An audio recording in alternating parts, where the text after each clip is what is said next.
Could the story of a $30 billion fortune hinge on a massive deception? Dive into the tale of Sam Bankman-Fried, the crypto magnate whose empire crumbled amidst allegations of fraud. Discover how the once-revered FTX founder's actions have sent shockwaves through the financial world and left a trail of unanswered questions. In a pivotal court ruling, Sam Bankman-Fried, the ex-cryptocurrency tycoon, was found guilty on numerous counts of fraud and conspiracy tied to the FTX exchange's downfall. The judgment, issued after a 15-day court case and roughly 4 hours of jury discussion, signifies a crucial juncture in cryptocurrency oversight history. Once living lavishly in the Bahamas, Bankman-Fried now potentially faces up to 110 years behind bars. He's accused of diverting billions from FTX user accounts and cheating Alameda Research's creditors, a related hedge fund. Evidence during the trial indicated that as early as 2020, Bankman-Fried knew of the wrongful allocation of client funds by Alameda Research but did not rectify the situation.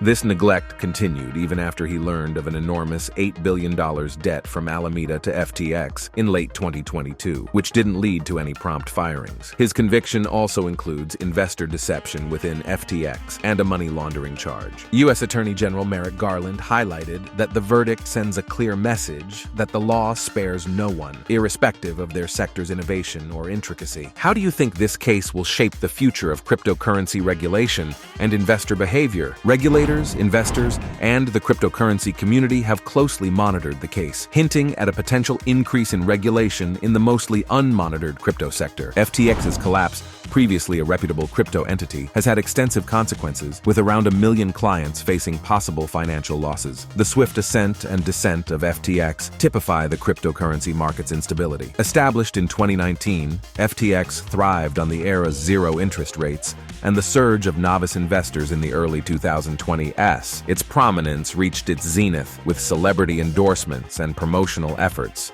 including Super Bowl ads and acquiring naming rights for sports complexes. Bankman-Fried's sentencing is set for March 28, 2024. His legal representatives have voiced their discontent with the outcome, asserting his innocence and pledging to persist in challenging the accusations. This incident caps a turbulent period for the cryptocurrency sector and serves as a warning for the future of digital currency trading. With the legal process nearing its end, the cryptocurrency sphere is attentively awaiting the wider repercussions of this prominent conviction. However, FTX went bankrupt on November 11, 2022, following what amounted to a bank run, a customer frenzy triggered by a leaked report hinting at dubious transactions between FTX and another Bankman-Fried-owned enterprise. Unlike traditional bank patrons, FTX users lacked a government-backed insurance pool to cover them when funds ran out. Despite FTX's public declarations of not investing or relocating user deposits, Bankman-Fried's other business was covertly draining funds to settle its debts,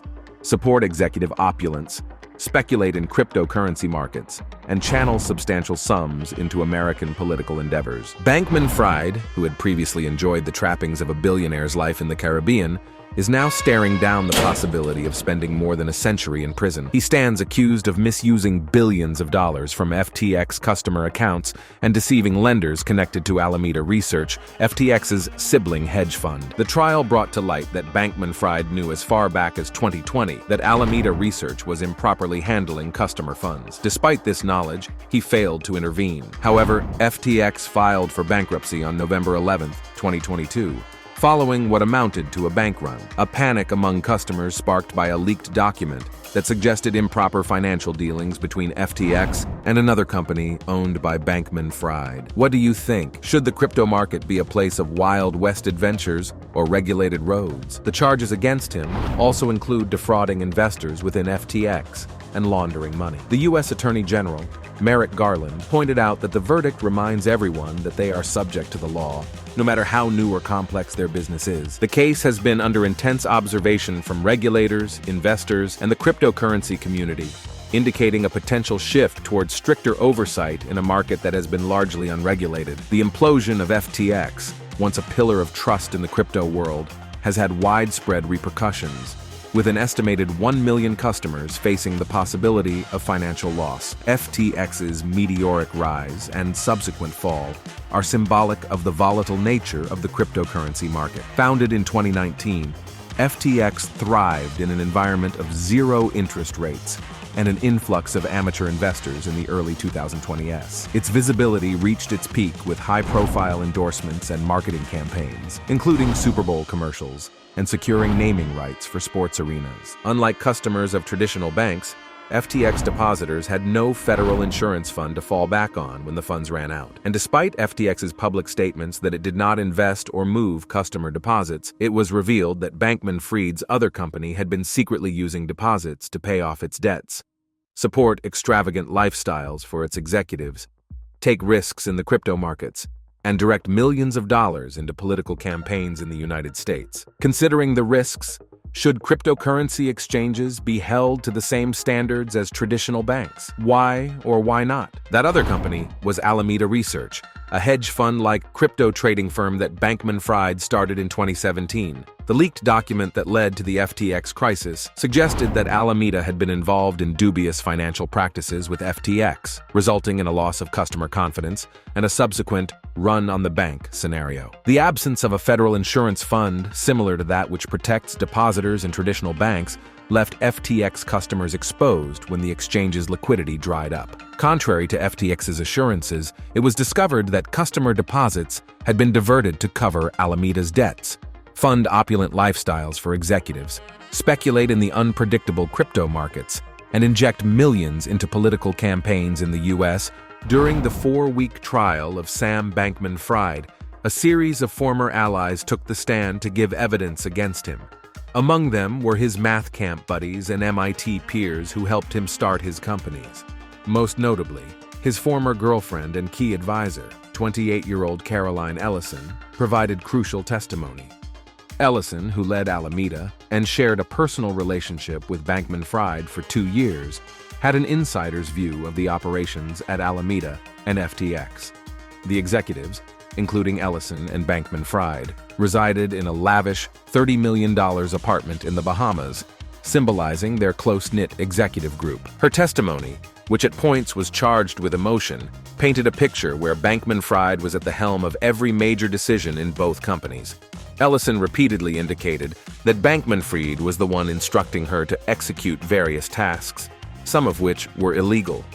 This narrative from Ellison was a significant factor in the case, highlighting Bankman-Fried's central role in the actions that led to the company's controversial activities. Her words underscored the extent of his involvement and influence, setting the stage for the jury's understanding of the inner workings of Bankman-Fried's business empire. Sam Bankman-Fried, embroiled in a legal battle, faced an uphill struggle as key former associates testified against him. His defense team seemed to falter when questioning these witnesses. In criminal trials, defendants are often discouraged from testifying due to the risk of incriminating themselves under the prosecution's scrutiny. However, legal analysts believed Bankman-Fried's situation warranted an exception. With no one left in his corner to challenge the testimony of former business partners, his decision to testify was seen as a desperate move, reminiscent of the high-risk ventures that defined his career. Howard Fisher, a partner at Moses Singer and ex-SEC lawyer, commented on Bankman-Fried's propensity for risk-taking. He noted that testifying requires meticulous preparation, not only in mastering the narrative but also in learning to maintain composure during intense questioning. Ideally, this involves extensive practice with simulated juries before appearing in court. The courtroom atmosphere was tense as the jury delivered its verdict after nearly 5 hours of deliberation. Bankman-Fried's parents, Joseph Bankman and Barbara Fried, were present, seated closely together in the second row. Throughout the verdict announcement, they held each other in a tight embrace, a physical manifestation of their support and shared anxiety. With each pronouncement of guilty, Joseph Bankman visibly retreated into himself, his head bowing progressively lower. Barbara Fried offered a comforting presence, her arm around him, squeezing his shoulder in a silent gesture of solidarity. Her emotional response was palpable. Her jaw trembled, and she brought her hands to her face, a gesture of distress as she faced her son, who sat with his gaze downcast and a frown etched on his face. As the courtroom began to clear, Bankman-Fried's parents approached him, only to be paused by a signal from Mark Cohen, the lead defense attorney, who needed a moment to speak with Bankman-Fried. It wasn't until Bankman-Fried neared the exit that he finally turned to acknowledge his parents, offering a subdued smile. In response, Barbara Fried placed her hand over her heart in a poignant display of maternal love, then buried her face in Joseph Bankman's shoulder, seeking comfort in the wake of the heart-wrenching verdict. This moment captured the personal toll of the trial, not only on Bankman-Fried, but also on those closest to him. Was Sam Bankman-Fried a visionary or a cautionary tale? The collapse of FTX has left many pondering the true cost of ambition in the uncharted waters of cryptocurrency. If you're as intrigued as we are and want to stay updated, make sure to like this video, share it with your friends, and most importantly, subscribe to our channel. Your support helps us uncover more stories like this. Until next time, keep questioning.